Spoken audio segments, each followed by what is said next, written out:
다음 주제로 이어가겠습니다. 다음 주제 확인해 보시죠.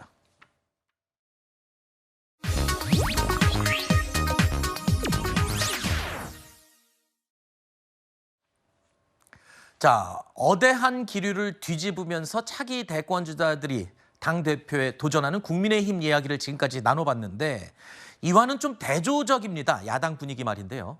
민주당에서는 역대 주목도가 가장 떨어지는 전당대회가 될 수도 있다는 우려의 목소리가 나오고 있습니다.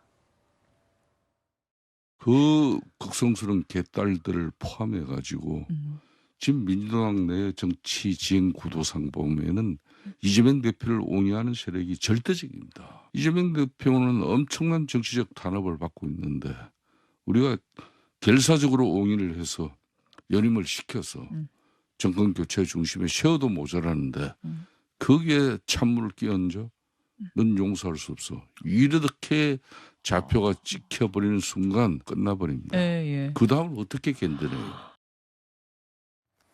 자, 이 우려는 민주당 내에서 나오는 얘기입니다. 우리 PD가 저보고 8월에 전당대회니까 아직 시간 많이 남았다. 단정적으로 부정적으로 얘기하면 안 된다라고 얘기를 해주는데 민주당 내부에서도 이렇게 걱정을 한다는 거예요. 왜냐하면 전당대회 흥행이라는 거는 후보도 많이 막 나오고 새 얼굴도 나오고 해야 되는데 어대명 그냥 뭐 연임이 확정적이다 보니까 당 내에서도 대항마라는 인물들이 전혀 나오지 않고 있다면서요. 뭐 지금까지는 그렇습니다. 뭐 8월 전당대회 이전에 누군가가 출마 선언을 할 수도 있지만은 아직까지는 나오겠다는 분이 없는 상황이고요. 뭐 장단이 있는 것 같습니다. 뭐 원래 유명한 맛집 가면은 메뉴가 그렇게 많지 않습니다. 메뉴가 단촐하죠. 설렁탕 맛집 노포 가면은 설렁탕 하나 있고요. 근데 문제는 그런 맛집을 매일 가고 싶진 않은 게 단점이죠. 그렇기 때문에 민주당 입장에서는 이거를 어떻게 극복할 것인가. 물론 점심 메뉴 선택하는 것처럼 정치적 성향이 이렇게 뭐 확확 바뀌진 않습니다. 하지만 그럼에도 불구하고 한국 정치는 워낙 수많은 이슈가 쏟아지는 곳이 한국 정치이기 때문에 네. 그 현안 이슈에 대해서 뭐 말실수도 나올 수 있고 잘못된 선택도 나올 수 있기 때문에 네. 당내 다양한 목소리가 존재하는 것이 건강하고 그런 위기 상황이 왔을 때 지금은 민주당이 위기 상황이 아니지만 위기 상황이 왔을 때 대처할 때 매우 난처한 상황이 올 수 있거든요. 네. 그렇기 때문에 저는 좀 당대표가 좀 곤란하다면 항상 네. 저희 당에는 전 25%가 존재한다고 생각하거든요. 네. 이재명 대표가 뭐 76% 당선됐을 때 한 20몇 %의 네. 박용진 후보가 있었고 뭐 우리가 위성정당 선택할 때 뭐 재보궐선거에 무공천을 뭐 어기고 다시 후보를 낼 때 이럴 때 항상 당원 투표하면은 한 20%에서 25%가 그런 주류의 목소리에 반대되는 목소리를 내주셨어요. 네. 그렇기 때문에 그거에 기대해서 좀 최고위원 선거에 좀 다양한 비명계 의원분들이 좀 나와주시는 게 당을 위해서 좋을 거다라는 말씀을 좀 드리고 싶습니다. 알겠습니다. 우리 패널들의 비유가 날이 갈수록 발전을 합니다.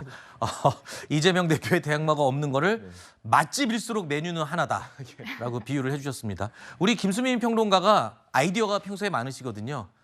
이 야당, 민주당 전당대회 흥행을 위한 아이디어 뭐 짧게 하나만 얘기를 추천해 주세요. 근데 저는 사실 전대 자체 흥행은 중요하진 않다고 봐요. 아, 그래요? 흥행되는 당이 이기는 건 아니거든요. 1997년 대선 때도 보면 신한국당에 그때 칠룡이라고 있었습니다. 칠룡. 네. 칠룡 경선을 뚫고 이회창 후보가 당선이 됐지만 본선에서는 졌습니다. 네, 그렇게 됐거든요. 그래서 이 흥행 자체가 꼭 최고의 가치는 아니다 말씀을 드리는데 근데 저는 이런 생각은 들어요. 이게 현실화될 가능성은 별로 없지만 진짜 흥행을 해보고 싶으면 네. 아까도 말씀드렸지만 한동훈 전 위원장 표를 잠식을 많이 하는 주자가 나와야 국민의힘도 흥행이 된다고 했잖아요. 네. 그러면 민주당 경선도 비명계 주자가 나와가지고는 부족하고 네. 친명 표심을 대거 깰 수 있는 주자가 나와야 된다. 그래서 그래서 없대잖아요 지금. 저는 호불호를 떠나서 추미애 의원이 출마하면 어떨까?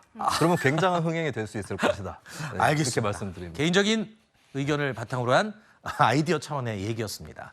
자, 그리고 이재명 대표가 이 연임을 위해서 대표직을 언제 사퇴하느냐도 관심사 가운데 하나죠.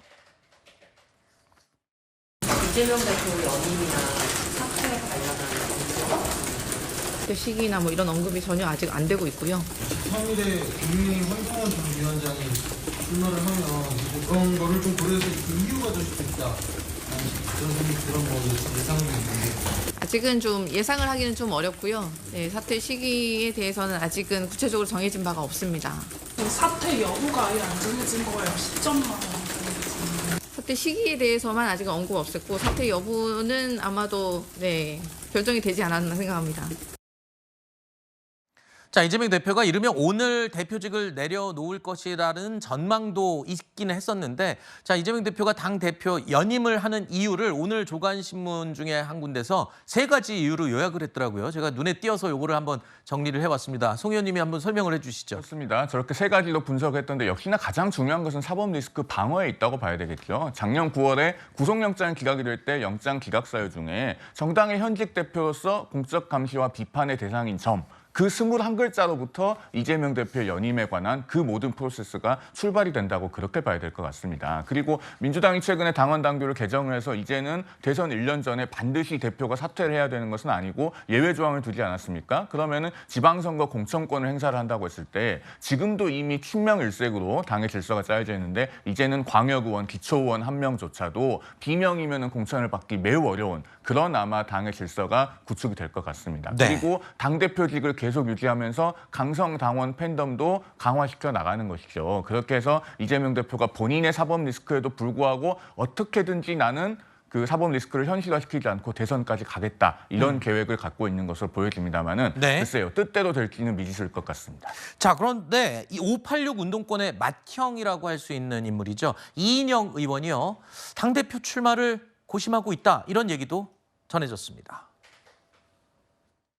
고민하고 있는 사람이 있는 걸로 알고 있습니다. 이인영 의원 같은 경우가 경쟁을 한다는 거는 그 반대편의 다른 의원들, 당원들을 구축할 수 있는 이제 하나의 이제 계기가 되기 때문에 그래서 고민하고 있다고 봅니다. 저라면은 그걸 건드리지는 않았을 것 같습니다. 그렇군요. 그렇게 건드리지 않아도 예. 지금의 민주당은 이재명 대표의 뭐 상당한 영향력에 네. 의해서 움직여질 수 있었을 테니까요.